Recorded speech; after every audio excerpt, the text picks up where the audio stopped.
గర్ national park. ఈ పార్క్ని సాసాన్ గర్ అని కూడా అంటాం. అలాగే ఈ ఫారెస్ట్ని గర్ ఫారెస్ట్ అని కూడా అంటాం. మరి ఈ ఫారెస్ట్లో దాదాపు 2357 రకరకాల జంతువులు, పక్షులు కలిసిమెలిసి నివసిస్తున్నాయి. మరి ఈ జాతులలోనే భారతదేశపు సింహాలు కూడా ఓ జాతికి చెందిన సింహాలు. మరి ఈ సింహాల గురించి, అలాగే ఈ ఫారెస్ట్లో ఉన్న నదుల గురించి, అలాగే చెట్ల గురించి, ఇక ఎన్నో చాలా విషయాల గురించి అయితే ఈ వీడియోలో తెలుసుకుందాం. మరి ఇంతవరకు మీరు మన ఛానల్ని సబ్స్క్రైబ్ చేసుకోకపోతే సబ్స్క్రైబ్ చేయండి, అలాగే వీలైతే షేర్ చేయండి. మరి ఇంతవరకు లైక్ చేసిన ప్రతి ఒక్కరికి థ్యాంక్ యూ. ఇక వీడియోలోకి వెళ్ళిపోదాం.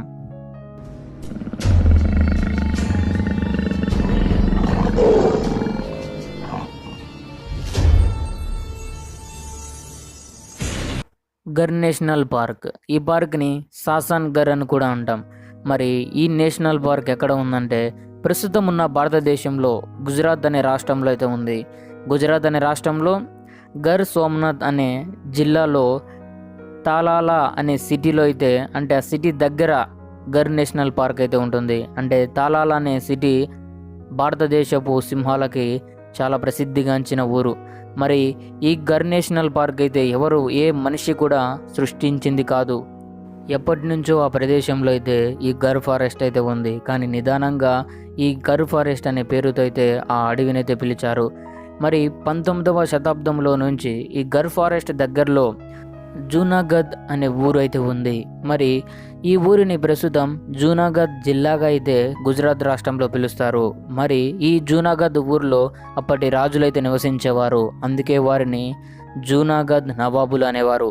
మరి ఈ జూనాగఢ్ రాజులు ఈ అడవిని పరిపాలించేవారు. మరి ఈ అడవిలో ఉన్న ప్రతి జంతువును కూడా తాము దగ్గర ఉన్న మంత్రులని లేదా వారి సైనికులని పంపించి వేటకైతే పంపించేవారు. అలాగా తాము ఈ అడవిలో ఉన్న ప్రతి జంతువులను అయితే వేటాడుతుండేవారు. కొంతకాలం తర్వాత ఈ జూనాగఢ్ రాజులు తాము వేటాడడానికి బ్రిటిష్ వేటగాళ్ళనైతే ఎన్నుకున్నారు. మరి ఈ బ్రిటిష్ వేటగాళ్ళు అక్కడ ఉన్న అడవిలో ఎన్నో జంతువులను చంపి వేటాడేవారు. మరి కొన్ని రోజుల తర్వాత ఈ బ్రిటిష్ వేటగాళ్ళు జంతువులతో పాటు సింహాలను సైతం వేటాడడం మొదలుపెట్టారు. మరి సింహాలను చంపుతున్నారు. మరి ఈ విషయం తెలుసుకున్న జూనాగఢ్ రాజులు, అప్పటి రాజులు ఆ అడవిలో ఉన్న సింహాలను కాపాడడం కోసం తాము అడవి చుట్టూ ఎవరిని కూడా వెళ్ళనిచ్చేవారు అయితే కాదు. కానీ ఆ అడవిలోకి ఈ బ్రిటిష్ వారు ఇల్లీగల్గా, అంటే తెలియకుండా అయితే వెళ్ళి ఆ సింహాలను చంపేవారు. అయినప్పటికీ చిక్కిన వారికి తగిన శిక్ష వేస్తూ ఆ జూనాగఢ్ రాజులైతే ప్రస్తుతం ఉన్న గర్ నేషనల్ పార్క్ని ఎంతో జాగ్రత్తగా కాపాడుకుంటూ వచ్చారు.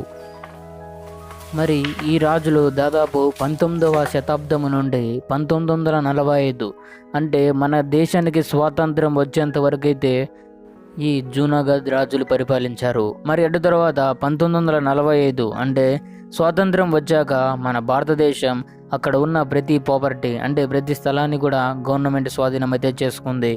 మరి ప్రజెంట్ ఇప్పుడు ఈ గర్ నేషనల్ పార్క్ని, అడవి ప్రాంతాన్ని గవర్నమెంట్ కస్టడీలో, అలాగే గర్ నేషనల్ పార్క్ యొక్క ఫారెస్ట్ డిపార్ట్మెంట్ యొక్క కస్టడీలో అయితే ఈ గర్ నేషనల్ పార్క్ని సంరక్షిస్తున్నారు.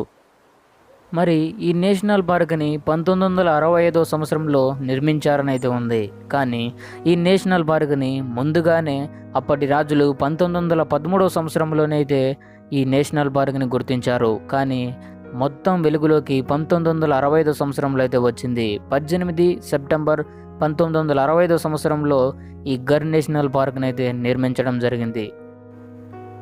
మరి ఈ అడవి దాదాపు 1414 స్క్వేర్ కిలోమీటర్ల గల దూరం, అంటే విశాలవంతమైన అడవి అండి. మరి ఈ అడవిలో మొత్తం కూడా గర్ నేషనల్ పార్క్ కాదు.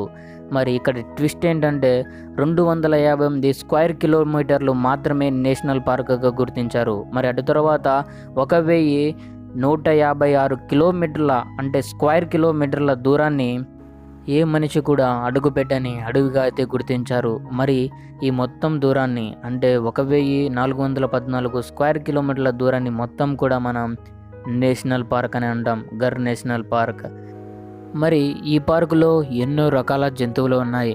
మరి వాటిలో ఆసియా లయన్స్, అంటే భారతదేశపు సింహాలు, లేబర్డ్స్, అలాగే నక్కలు, అడవి నక్కలు, అలాగే ఎన్నో రకాల జింకలు. మరి ఈ నేషనల్ పార్కులో ఎక్కువగా చాలా రకాల జింకలు అయితే మనకి లభిస్తాయి. మరి ఈ గర్ నేషనల్ పార్కులో 4 కొమ్ములు గల జింకలు అయితే లభిస్తాయి.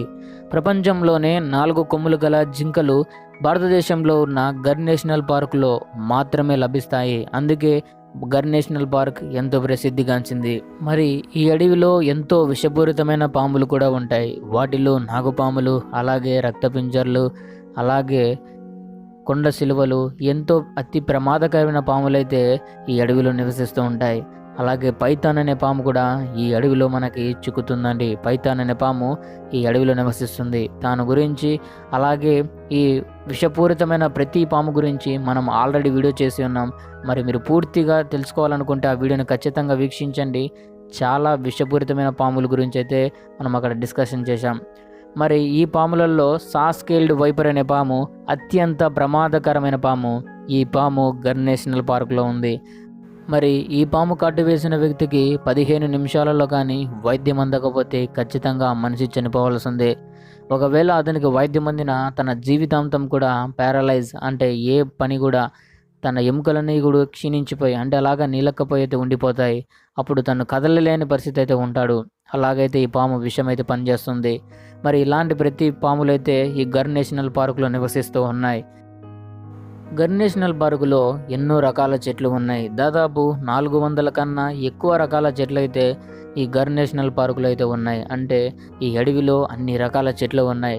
కానీ బాటనీ డిపార్ట్మెంట్, అంటే చెట్లకు సంబంధించిన వారు వచ్చి రీసెర్చ్ చేసి గర్ నేషనల్ పార్కులో 400 కన్నా 507 రకాల గల చెట్లు, ఎన్నో రకాల చెట్లు అయితే ఈ గర్ నేషనల్ పార్కులో ఉన్నాయని అయితే వారు గుర్తించారు. మరి ఆ 507 రకాల చెట్లలో మరి మనకు తెలిసిన కొన్ని చెట్లు అయితే మర్రి చెట్లు ఉన్నాయి, అలాగే ఖర్జూరపు చెట్లు ఉన్నాయి, అలాగే తుమ్మ చెట్లు, అలాగే కొన్ని ఎంతో ప్రసిద్ధిగాంచిన టేకు చెట్లు అండి. మరి ఈ చెట్ల వల్ల మనం ఎంతో ఉపయోగం ఉంది. ఈ చెట్లను కట్ చేయడం చాలా ఇల్లీగల్ అనమాట. మరి అలాంటి చెట్లు కూడా ఎన్నో రకాల చెట్లు ఉన్నాయి. దాదాపు ఈ అడవిలో కూడా టేకు చెట్లకు చాలా వరకు ఉంటాయి. అలాగే పెద్ద పెద్ద ఆకులు గల, చాలా వెడల్పు ఆకులు గల పెద్ద పెద్ద చెట్లు అయితే ఈ గర్ నేషనల్ పార్కులో ఉంటాయి. దీని ఆధారంగా వర్షం పడ్డప్పుడు ఆ ఆకుల మీద అయితే నీళ్లు నిల్వ ఉండి ఆ నీటి వలన పెరిగే చెట్ల వలన చాలా పచ్చదనం అయితే ఈ గర్ నేషనల్ పార్కులో నిత్యం మనకు కనిపిస్తూ ఉంటుంది. మరి ఇలాంటి ప్రసిద్ధిగాంచిన చెట్లు మన భారతదేశంలోని గర్ నేషనల్ పార్కులో అయితే ఉన్నాయి. గర్ నేషనల్ పార్కులో 7 అతిపెద్ద నదులు అయితే ఉన్నాయి. మరి ఈ 7 అతిపెద్ద నదులు సజీవ నదులు అండి, అంటే ఎప్పటికీ కూడా ఎండిపోని నదులు. మరి అలాంటి నదులు గర్ నేషనల్ పార్కులో ప్రవహిస్తూ ఉన్నాయి. మరి ఆ నదులు హిరాన్ నది, అలాగే షెడ్రుంజి నది, దటర్జీ నది, షిన్గాడో నది, మచ్చుండిరి నది, గోదావరి నది, అలాగే రావల్ నది. ఈ నదులన్నీ కూడా గర్ నేషనల్ పార్కులో నిత్యము ప్రవహిస్తూ ఉంటాయి. మరి ఈ నదులతో పాటు ఓ పెద్ద డ్యామ్ కూడా ఉంది. ఆ డ్యామ్ పేరే కమలేశ్వర్ డ్యామ్. మరి ఈ డ్యామ్ అంటే ఏం లేదండి, పెద్ద ఆనకట్ట అనమాట. ఈ ఆనకట్ట దగ్గర చాలా రకాల జంతువులు అయితే నివసిస్తూ ఉంటాయి. మరి ఈ డ్యామ్ ఎంత పొడవు ఉంటుందంటే 764 హెక్టార్స్ కలిగి ఉంటుందండి. అంటే 764 హెక్టార్స్ అంటే 7,640,000 స్క్వేర్ మీటర్ల దూరం గల, అంటే అంత పొడవైన డ్యామ్ కమలేశ్వర్ డ్యామ్. మరి ఈ డ్యామ్ను ఎప్పుడు నిర్మించారంటే 1959వ సంవత్సరంలో ఈ డ్యామును నిర్మించారు. మరి ఎందుకు నిర్మించారంటే అప్పట్లో ఉన్న, ఆ కాలంలో ఉన్న మనుషులు, అంటే రైతులు అండి, తమ భూమిని పండించడానికి ఆ రైతులు అయితే ఈ 1959లో కమలేశ్వర్ డ్యామ్ని నిర్మించారు. అలాగే ఈ డ్యాములో ప్రస్తుతం అయితే క్రొకడైల్స్, అంటే మొసళ్ళకి చాలా ప్రసిద్ధిగాంచిన డ్యామ్ అండి. మరి అప్పట్లో ఉండే ఫారెస్టర్స్ అయితే అప్పట్లో ఆ అడవిని చూసుకునే వాళ్ళు 1977 వరకు ఆ మొసళ్ళని జాగ్రత్తగా కాపాడి ఆ నిర్మించేటప్పుడు జాగ్రత్తగా దాదాపు 1000 మొసళ్ళను అయితే కాపాడి వారు 1977వ సంవత్సరంలో అయితే ఆ డ్యాములో వదిలారు. మరి ఈ డ్యామ్ చుట్టుపక్కలనే పైథాన్ అనే పాము కూడా ఉంటుంది. అంటే ఈ పైథాన్ గురించి మీకు ముందే తెలిసి ఉండవచ్చు మన వీడియో కానీ చూస్తుంటే. మరి ఈ పైథాన్ కూడా చాలా ప్రమాదకరమైన పాము, కానీ విషపూరితమైన పాము అయితే కాదు. ఎందుకంటే తాను ఉన్నపాటుగా మనిషిని మింగగలదు, కానీ తాను కాటేసినంత మాత్రాన విషం ఎక్కదండి. మరి ఈ పాము కూడా ఆ కమలేశ్వర్ డ్యామ్ సరిహద్దుల్లో అయితే నివసిస్తూ ఉంటుంది. ఈ కమలేశ్వర్ డ్యామ్ని హిరాన్ ఐ డ్యామ్ అని కూడా అంటారు. ఎందుకంటే ఈ డ్యామ్ దాదాపు హిరాన్ రివర్ అంటే మనం చెప్పిన 7 అతిపెద్ద నదులలో హిరాన్ నది ఒకటి. మరి ఆ నదికి దగ్గరగా ఉండడం కారణంగా ఈ నదిని మోడర్న్గా అంటే ప్రస్తుతం హిరాన్ ఐ డ్యామ్ అనే పేరుతో అయితే పిలుస్తారు. మరి ఈ గర్ నేషనల్ పార్కులో దాదాపు 300 రకాల పక్షులు అయితే ఉన్నాయి. మరి ఆ పక్షులలో మీకు తెలిసిన పక్షులు దాదాపు గ్రద్దలు, రాబందులు, పావురాలు, అలాగే కొన్ని కొంగలు అలాంటివి ఎంతో ప్రమాదకరమైన స్థితిలో ఉన్నాయి. అందుకే ఈ పక్షులని ఎండేంజర్ స్పీసెస్ అని లేదా ఎండేంజర్ బర్డ్స్ అని అంటాం. ఎందుకంటే రోజు రోజుకి తమ ఉనికినైతే కోల్పోతున్నాయి. అంటే రోజు రోజుకైతే తమ సంఖ్య తగ్గిపోతుందండి, అంటే చనిపోతున్నాయి. మరి అందుకే ఈ బర్డ్స్ని ఎండేంజర్ స్పీసెస్గా అయితే కనుగొన్నారు. ఇక చివరగా భారతదేశపు సింహాలు. మరి ఈ సింహాలను ఏసియాటిక్ లైన్స్ అలాగే పర్షియన్ లైన్స్ అని కూడా అంటాం. మరి ఈ సింహాలనే ప్యూర్ ఏసియాటిక్ లైన్స్ అంటాం. అంటే ఈ సింహాలు ప్రపంచంలోనే ఎక్కడ కూడా లేని సింహాలు ఒక్క భారతదేశంలో గర్ నేషనల్ పార్కులో మాత్రమే ఎన్నో శతాబ్దాల నుంచి ఈ సింహాలు ఇక్కడ నివసిస్తూ ఉన్నాయి. మరి ఈ సింహాలు ఇప్పుడు ప్యాంథరా లియో పర్సికా అనే జాతికి చెందిన సింహాలండి. ఆ సింహాల జాతికి చెందిన సింహాలను మాత్రమే మనం ప్యూర్ ఏసియాటిక్ లైన్స్ అని అంటాం, ప్యాంథరా లియో పర్సికా. మరి అప్పటి కాలంలో జూనాగఢ్ రాజులు ఈ భారతదేశంలో ఉన్న గర్ నేషనల్ పార్క్ని అయితే పరిపాలించేవారు. మరి వారి కాలంలో ఈ సింహాలను చంపుతున్నప్పుడు వారు గర్ నేషనల్ పార్క్ చుట్టూ కూడా ఎన్నో సామ్రాజ్యాన్ని నిలిపి చాలా వరకు అయితే కాపాడారు. కానీ వేటగాళ్ళు దొంగచాటుగా అయితే వెళ్ళి వాటిని చంపేవారు. దీని కారణంగా ఈ సింహాలు తమ సహనం కోల్పోయి దాదాపు ఎన్నో సంవత్సరాలు కూడా అంటే 1999 నుంచి 1901 వరకు అయితే ఈ సింహాలు దగ్గరలో ఉన్న ఊర్లలో అయితే దాడి చేయడానికి మొదలుపెట్టాయి ఈ ఏసియాటిక్ లైన్స్. ఎందుకంటే తమ ఉన్న ప్రదేశాన్ని కూడా ఈ మనుషులైతే అక్కడున్న మనుషులు తమను ఇబ్బంది పెడుతున్నారు. అంటే వేటగాళ్ళు వచ్చి తమను చంపడం వల్లే తమ సహనం అయితే కోల్పోయాయి. మరి అప్పటి రాజులు తమను ఎలాగోలా కంట్రోల్ చేసి ఇంతగా ఏసియాటిక్ లైన్స్ని అయితే భారతదేశపు సింహాలని తమ స్వాధీనంలో ఉంచుకున్నారు. అంటే వాటికి హాని చేయలేదు, కానీ వాటిని తిరిగి అదే ప్రదేశానికి అయితే పంపించారు. మరి అప్పటికే వేటగాళ్ళు వేటాడేసరికి మరి ఆ సింహాల సంఖ్య 1913 సంవత్సరంలో అయితే 20 సింహాలు మాత్రమే ఉన్నాయి. మరి చూడండి ఎన్ని సింహాలను ఆ మనుషులైతే చంపేశారు. 1913లో 20 సింహాలుగా ఉన్న ఈ సింహాలు మళ్ళీ 1936వ సంవత్సరంలో 289 సింహాలుగా ప్రసిద్ధిగాంచాయి. కానీ ఈ మనుషుల వేటకు మళ్ళీ ఆ 289 సింహాలలో కూడా కొన్ని చనిపోయాయి. చివరికి 162 సింహాలుగా 1968వ సంవత్సరంలో అయితే జనాభా లెక్కలో తెలిసింది. మరి ఈ సింహాల జనాభా లెక్కలో మళ్ళీ 2005వ సంవత్సరంలో జనాభా లెక్క తీసుకున్నప్పుడు 52 సింహాలకైతే మళ్ళీ తమ పాపులేషన్ పడిపోయింది. అటు తర్వాత ఈ సింహాలని మళ్ళీ 5 సంవత్సరాల తర్వాత 2010వ సంవత్సరంలో లెక్క వేసినప్పుడు 414 సింహాలుగా అయితే ప్రసిద్ధిగాంచాయి. అటు తర్వాత ఈ సింహాలు 2015వ సంవత్సరంలో 523 సింహాలుగా అయితే రికార్డు సృష్టించాయి. ఎందుకంటే అప్పటికే మన భారతదేశానికి స్వాతంత్రం అయితే వచ్చింది. అందుకారణంగా గర్ నేషనల్ పార్క్ని ఎన్నో జాగ్రత్త గల చర్యలనైతే తీసుకొని కాపాడుతున్నారు. మరి ఈ సింహాలు ఇప్పుడు 2020 సంవత్సరంలో అయితే 674 సింహాలుగా అయితే ప్రసిద్ధిగాంచాయి. అంటే ఇప్పుడు ఈ సింహాలు భారతదేశంలో ఉన్న గర్ నేషనల్ పార్కులో నివసిస్తూ ఉన్నాయి. మరి ఇప్పుడైతే ప్రతి 5 సంవత్సరాలకు ఒకసారి అయితే గర్ నేషనల్ పార్కులో ఉన్న సింహాల సంఖ్యనైతే లెక్క పెడతారు. అంటే జనాభా లెక్కలు వేస్తారనమాట. మరి భారతదేశంలో ఉన్న భారతదేశపు సింహాలు మరి అబ్రాడ్లో అంటే ఆఫ్రికా అలాగే అమెరికా దేశాల్లో కూడా తమకు సంబంధించిన స్పీసెస్ అంటే సబ్ స్పీసెస్ అంటే ఉపజాతులు ఈ సింహాలకు సంబంధించిన జీన్స్ అనేవి ఆ సింహాలలో కూడా ఉంటాయి. ఎందుకంటే ఈ సింహాలు మనం భారతదేశంలో పెంచుకుంటున్న ఈ ప్యూర్ ఏసియాటిక్ లైన్స్ని అయితే కొంతమంది 126 సింహాలను అయితే అబ్రాడ్కి తీసుకువెళ్ళారు, అంటే విదేశాలకు తీసుకువెళ్ళారండి. మరి దీని కారణంగానే విదేశాల్లో కూడా మన భారతదేశపు సింహాల యొక్క వారసత్వపు సింహాలు వేరే దేశాల్లో ఇప్పటికీ కూడా ఉన్నాయి. మరి ఈ భారతదేశపు సింహాల జీవితకాలం ఎలాగంటే 17 సంవత్సరాల నుంచి 19 సంవత్సరాల వరకు ఈ సింహాలు నివసిస్తాయి.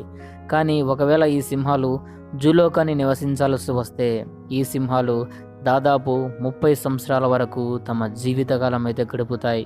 మరి ఎలాంటి శక్తివంతమైన సింహాలు భారతదేశపు సింహాలు. మరి ఏ సింహమైనా దాదాపు 10 సంవత్సరాల నుంచి 15 సంవత్సరాల వరకు మధ్యలో మాత్రమే నివసించగలవు. అటు తర్వాత తాము వయసు ఎంత పైబడినప్పటికీ తాము చనిపోవాల్సిందే, 16 సంవత్సరాలకైనా 17 సంవత్సరాలకైనా. కానీ ఈ సింహాలు జూలో నుండి 30 సంవత్సరాల వరకైతే ఈ సింహాలు బ్రతకగలవు. మరి ఈ భారతదేశపు సింహం ఒక్కసారి గర్జించిందంటే తన అరుపు 6 మైళ్ళ కన్నా ఎక్కువ దూరం అయితే వినబడుతుంది. భారతదేశపు సింహాలు కోలిషన్స్ ఏర్పరిచాయంటే ఆ సింహాలు తమ కోలిషన్లో 1 లేదా 2 ఫీమేల్ లైన్స్ మాత్రమే ఉంటాయి. అదే ఆఫ్రికన్ లైన్స్ అయితే తమ కోలిషన్లో 8 వరకు లేదా 4 సింహాల వరకు అయితే ఫీమేల్ లైన్స్ అయితే ఉంటాయండి. మరి భారతదేశపు సింహాలు తాము ఒంటరిగా అయితే వేటాడుతాయి. తాము ఒంటరిగానే తమ ప్రైడ్ని కాపాడడం, అలాగే తాము ఒంటరిగానే ఏ సింహాల మీదకైనా వేరే ప్రైడ్ల మీదకి వెళ్ళగలుగుతాయండి. అలాగే ఇక్కడ భారతదేశపు ఫీమేల్ లైన్స్ కూడా చాలా బాగా వేటాడగలవు. ఈ భారతదేశపు సింహాల గురించి మనం ఆల్రెడీ మన ఛానల్లో ఒక వీడియో చేశాము, దాన్ని మీరు ఒకసారి చూడండి. ఈ విధంగా ఎన్నో జంతువులు, పక్షులు, అలాగే భారతదేశపు సింహాలతో కలిపి 2375 ఎన్నో రకాల జీవరాశులు గర్ నేషనల్ పార్కులు అయితే నివసిస్తూ ఉన్నాయి. మరి మీలో ఎవరైనా గర్ నేషనల్ పార్క్ గురించి తెలుసుకోవడానికి అక్కడికి వెళ్ళాలంటే మీరు తెలుసుకోవాల్సిన విషయం ఏంటంటే, గర్ నేషనల్ పార్క్ని జూన్ 16వ తారీఖు నుంచి అక్టోబర్ 15వ తారీఖు వరకు అయితే మూసివేస్తారు, అంటే క్లోజ్ చేసి ఉంచుతారండి. అంటే ప్రజెంట్ ఇప్పుడైతే క్లోజ్ చేసి ఉంచారనమాట, ఎందుకంటే ఇది జూలై నెల కాబట్టి.